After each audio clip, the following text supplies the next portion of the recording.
Hello students, you are welcome to Stanford English classes. I am Asif Sena.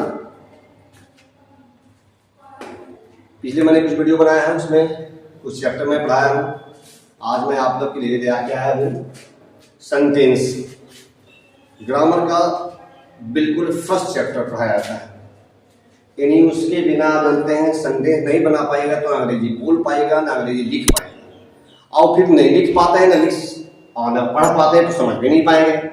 इसलिए सबसे बड़ी important है कि सेंटेंस.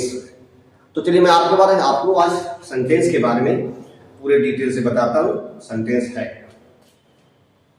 कहा जाता है डिफिनेशन के अनुसार से सभी बुक्स में आप देखेंगे अलग तरह का.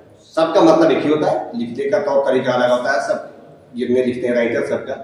मैंने लिखा है कि sentence is a group of words having a complete sense along with a subject and verb is called a sentence.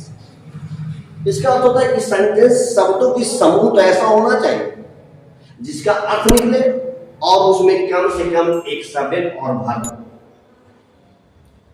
मैं अपनी शब्दों में बताना चाह रहा हूं कि सेंटेंस का निर्माण और सेंटेंस का नींव और सेंटेंस का जान जो कहते हैं वो वर्ब होता है. अगर वर्ब नहीं है तो सेंटेंस का निर्माण करना असंभव होता है. हम कल्पना भी नहीं कर सकते हैं कि सेंटेंस बना सकते हैं यानी वर्ब के एब्सेंट.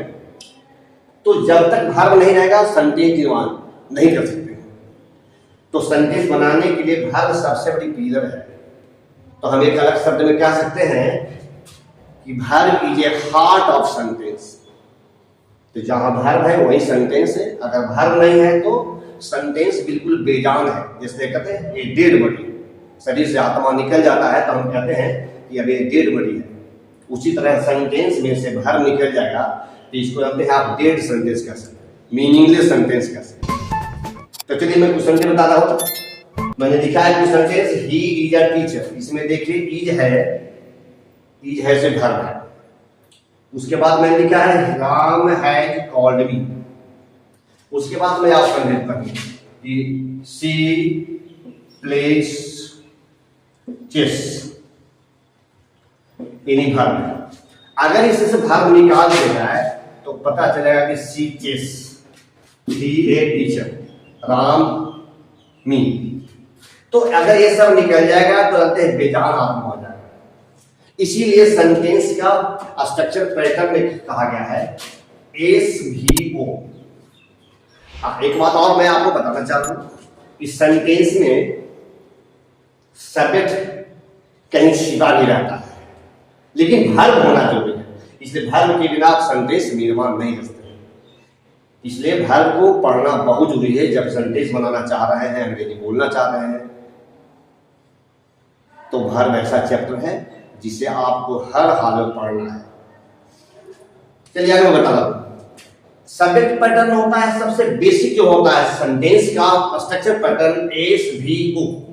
अगर एस भी ओ नहीं भी रहेगा फिर भी अंदर एस भी ओ से काम चल जाएगा. अगर मैं बोलता हूं कि आई नो, ये सब्जेक्ट हो गया, ये वर्ब हो गया, ये सेंटेंस हो गया, हम इसे सेंटेंस कहेंगे. लेकिन अगर 4-5 वर्ड का जैसे कहा था कि the water of this well.